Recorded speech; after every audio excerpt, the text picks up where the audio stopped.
What is going on, everybody, and welcome back to another Yu-Gi-Oh! Manga review. Today, guys, we're going to be starting our series on doing reviews for the Yu-Gi-Oh! OCG Structure manga. This is actually the other manga that is going along with Yu-Gi-Oh! 7s, and I thought since I'm going to be doing Yu-Gi-Oh! 7 manga reviews as well, or as well with the Yu-Gi-Oh! 7's anime, I thought, you know what, since normally the mangas normally go monthly. I don't know if they're gonna go monthly. It's been a month now, I think, since the Yu-Gi-Oh! 7 manga was actually introduced, but never mind that. I thought, why not actually be doing this alongside it? And now what I'm gonna be doing for this is that I'm gonna be doing this for right now, basically every week, like I do with the reviews, until I actually catch up, which, if I remember correctly, I think the last chapter they ended off on was, let me think, chapter 12. I remember it, actually. Chapter 12 was the chapter, well, you know what, I'm going to look it up real quick. It was chapter 12. Chapter 12 was the last manga that they stopped up at the time of this recording. So, basically, every week I'm going to be doing a Yu-Gi-Oh! OCG Structures manga review, and then once I get caught up, whenever the mangas do come out, I will try to do it for that week. Unless they both come out in the same week, then I'll do OCG Structures the next week. So I'm really excited to get into this. This is a very rare piece of media, as this is the first manga that doesn't have an anime adaptation, and it's the first manga or series that really focuses on the real life world. So I'm very excited to get into this. So let's not waste any more time and let's get right into the review.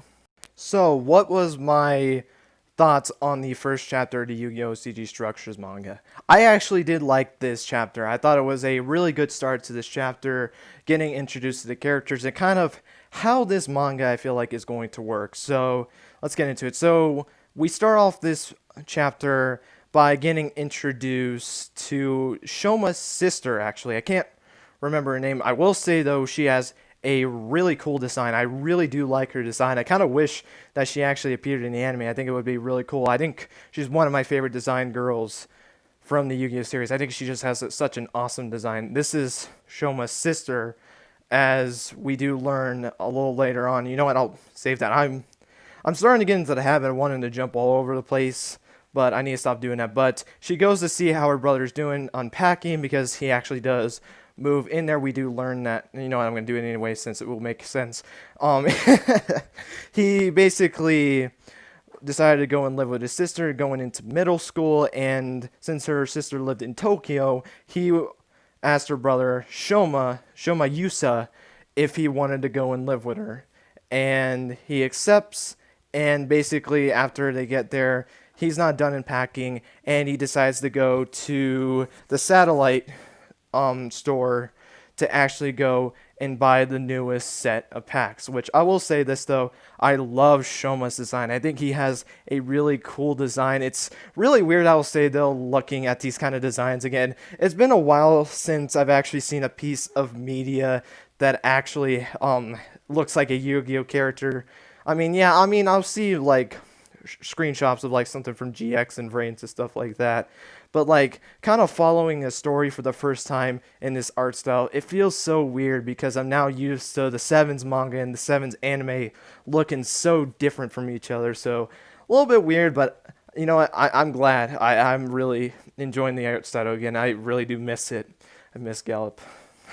But anyway, basically, Shoma goes into the actual store, and what I think was really cool about this manga is this is in the same universe from the Psycho Card Battle game. Now, if you guys don't know what Psycho Card Battle is, and I'm going to be honest, never heard of it until I did some research earlier today before I did this whole recording session.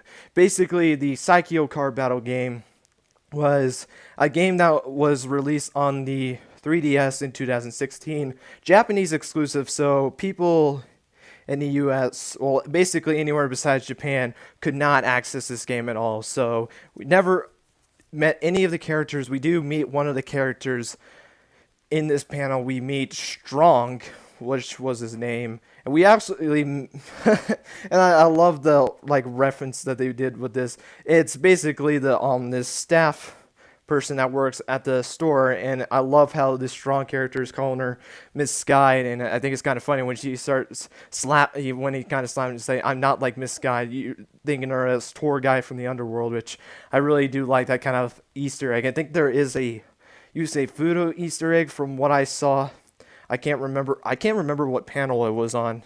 I just know when I was doing research, it was like a fun facts on the Yu-Gi-Oh Wikia, because I will do some research on there, and I'll even do it on a Yu-Gi-Oh Wikipedia. Actually, there are two different things for that, just saying.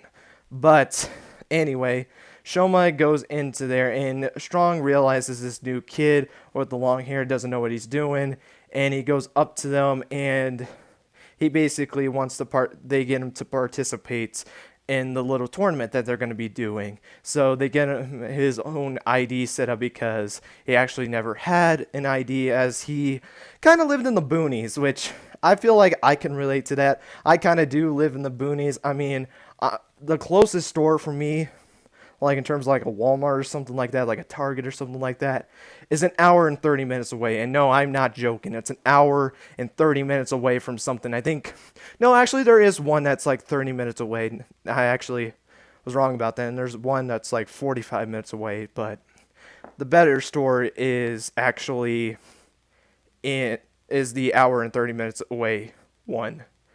And they get them all set up, and this is where this manga gets very, very interesting. Now, this manga, what makes it so unique from the other mangas is that this is more on building a deck. It's not like these characters already have a deck that they're going to duel with, like you see with the protagonists.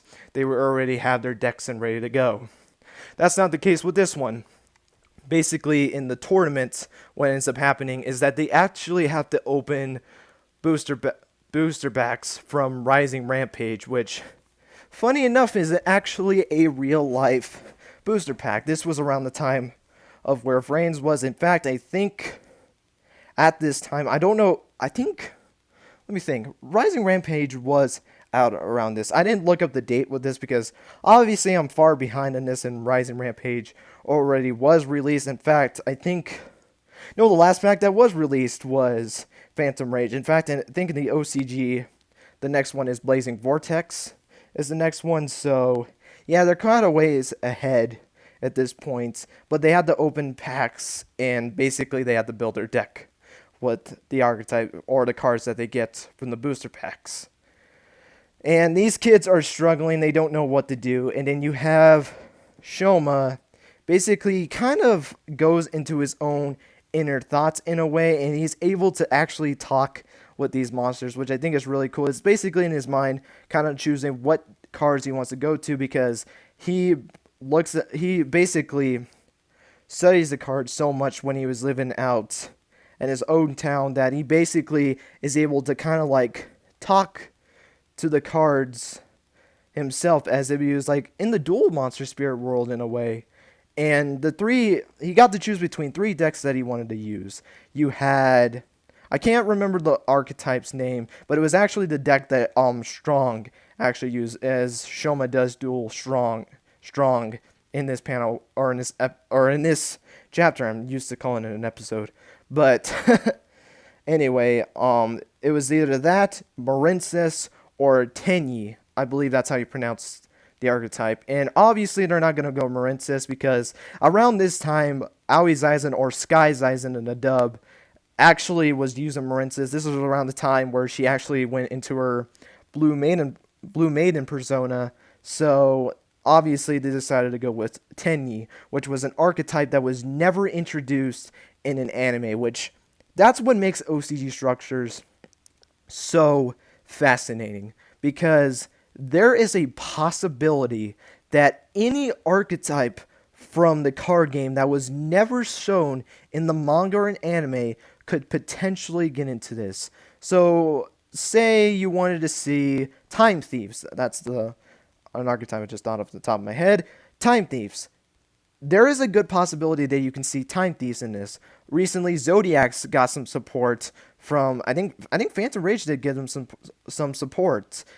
There's a good chance that you can see Zodiacs, and that makes me really excited because some of my personal favorite archetypes, Chrystrons, I don't know if I actually mentioned it. Chrystrons is my favorite archetype in all Yu-Gi-Oh! I love the design in this. In fact, they actually do mention a Crystron monster. They mentioned Crystron Halki Fibrex, which is a very popular card in the game. Just to say, because a lot of people want this card banned at this point because it's so good to the point where it makes like synchro decks really, really powerful. They just really want to get rid of this card. And I would love to see someone use a Crystron deck and actually kind of like teach us how to use it, because I'm going to tell you this, Chrystrons are not the easiest to learn. Their main gimmick is kind of being able to synchro summon during your opponent's turn and using effects by that way. Not really good at using the deck, but maybe this deck can show you a good strategy on how to use them. Another archetype I liked is Math Mechs. I would love to see Math Mechs in this manga, to see Final Sigma, to see just a Sigma, and then maybe like I think they were like Pyro Math Mech. I think it was one. There was a Geno Math Mech, which is a Synchro, and then Pyro Math Mech, or I don't know if it's actually Pyro. It's been a minute since I've actually used the deck. I actually did play that deck a while back in the day when it was kind of newer, but not really. It was after the Rain series, and is when I kind of started to drop it a little bit, and then they got a support with like Decimal, I think was the card that got released in the OCG, and I really wanted to try that out. But anyway, I'm getting off topic. I would love to see Math Mechs in this, which I want to do this right now. If there is any archetype that is actually shown in this, please do not spoil it in the comments. I don't care if you're already at chapter 10. I have not seen anything past this point. I do know there is a character that's going to be in this manga. I think his name is Light, I believe is what his name is. It was the guy that was right beside Shoma. He had a pretty cool design. I can't really describe him because he wasn't in this chapter, so forgive me if I can't really describe it if you don't know who I'm talking about. Maybe I got his name wrong. Maybe it's because I was thinking of another anime. But anyway, I do know he's going to be appearing later on, and if he uses a deck that I mentioned or does use a newer archetype deck, please just don't say anything. Please, I would really appreciate it. I want to experience this for myself, as this is the first time I've been reading OCG Structures. I have never read OCG Structures up to this point, along with the other animes. I have not read any of the other mangas. The only manga I'm actually caught up fully is the Yu-Gi-Oh! 7's manga, which there's only one chapter. So, yeah, that's not really that big of an accomplishment. So, I would really appreciate it, guys, if you do not spoil any decks that are going to be appearing in this manga already, especially since I'm behind on it. I have 11 chapters to catch up, so please bear with me. I will catch up, I promise. Well, at least I really do hope so. I think doing 4 weeks, and if they do it by a month, I think I can be able to catch up pretty quickly. So, and maybe I'll do 2 a day, and maybe speed it up a little bit. We'll see what happens.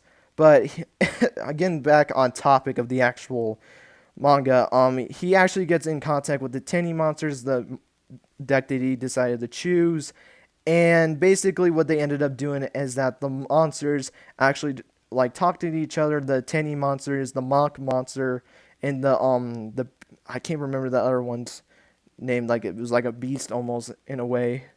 They were kind of telling him like what the best way to build a Tenny deck with these certain amount of monsters, and even Shoma tells them that, oh, but I don't have that requirement. I think he was missing 2 cards of one type, and then there was 1 card of another one. It was like the dragon Tenny monsters, and then you have the woman Tenny monster that kind of they kind of scold them.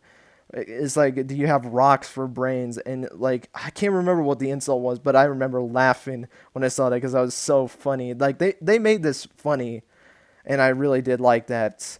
And basically, they went together and tried to find up a backup strategy to be able to use the deck. Shoma finally builds this deck with 5 minutes remaining, then realized that he had to put sleeves in the cards. If you guys don't know, in tournaments and stuff like that, you have to wear sleeves because there was a thing back in the past, and even you see this in the Yugi versus Pandora duel in Yu-Gi-Oh! Duel Monsters, where they will actually trim the cards so that they can search for whatever card that they want. So in order to stop doing that, they make people have to wear sleeves when they go into tournaments and stuff like that. I mean, people people will do anything to try to win a duel. I'm telling you.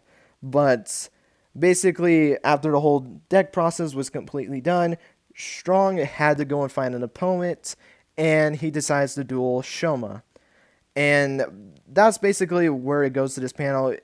Strong takes his turn, and apparently he's one of the four duelist kings of the elementary school that he goes to. I'm pretty sure the other three are probably characters that were from the Yugioh card battle game.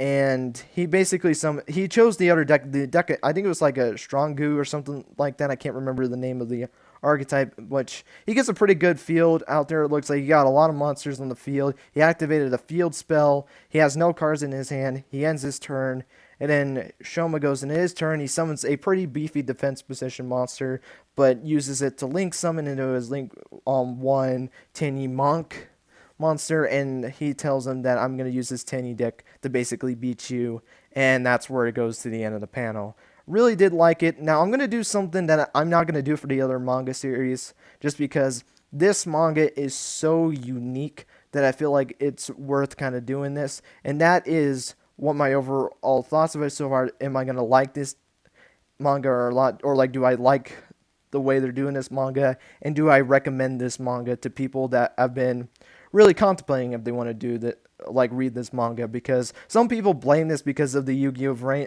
Because they think the Yu-Gi-Oh! Vrains manga should have come out before this. So, kind of will give my thoughts on that as well. Not talk about the Vrains and the whole OCG Structures complaint that I was seeing. I really don't care if that's the case. I'm upset that Vrains didn't get a manga, but I respect them for trying to do something different. I really do like that. So overall, I think this is a pretty cool manga. I think trying to take it more to the real-life card game, I absolutely do love that. Because obviously, yeah, it's to promote the card game. I understand that. But the anime does that anyway. So having a manga that actually would teach you strategies on using the cards, I think is really good. Especially for someone that's not really the best of building decks. This manga could really help someone that is struggling to make their own deck. If there's an archetype in there that ends up appearing in this manga, maybe they'll teach you a way to build the deck to have it at its full capacity, and I really, really do like that about this manga. And there's some kind of fantasy aspects to it, like with Shoma kind of going into this realm in his head, kind of talking to monsters about the strategies to do it. I absolutely love that part of the manga, and I would like to see how they extend that going further down the line. And maybe there's a possibility that we see Yugi and Seto and Joey and those characters back in this series, because apparently, from what I found out, those Yugi, Joey, and Seto and the cast actually appeared in Yugioh card battle game. So that means that there is a chance that these characters could appear in this series again. And I think that would be really, really cool. So we'll just have to see what happens. Do I recommend this manga? If you're someone that likes the more fantasy aspects of the dueling and don't care about building decks or whatnot, you don't really care about the card game itself, then this manga is not going to be for you. Maybe there might be some interesting story to it, so maybe you can still watch it for that perspective. Honestly, if that was the case for me, I would honestly still watch to see if there's some story aspect to decide to go with it. Maybe, even though I won't be interested in it. Maybe, well, me, I would think, oh, that's pretty cool. Even if I wasn't really trying to build decks myself, or at least I'm trying to get back into it, because it's been so long since I've actually played the card game. I have not played it since around the Zexal days. I mean, it was so different back then. Guys, it was so different back then. I miss the good old days.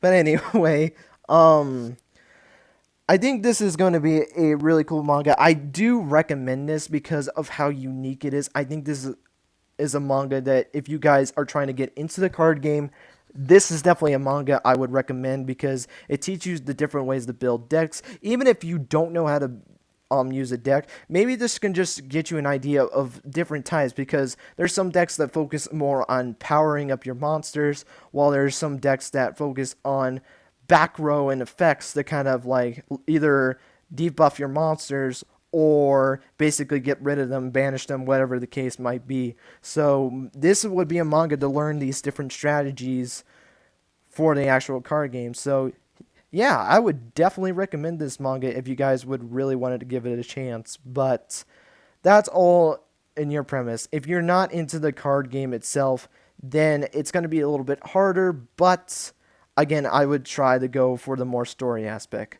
So that's my thoughts on it, and that is going to be it for this chapter review. Hope you guys enjoyed. Let me know what you guys thought of this chapter. Did you like it? Did you think it was okay? Or do you think it's bad? I'm very excited, though, to say that I'm very excited for another new series coming to this channel. I mean, this is going to definitely be the most unique series that I do because this is the first time I'm really trying to look into something with the real life card game just because of how the way the story of the manga is going. This is going to be a very interesting series for me to do, and I am very excited to see what this manga has in store for the future. But with that being said, thank you guys so much for watching, and until next time, guys, take care and have yourselves a great rest of your day. Bye, guys.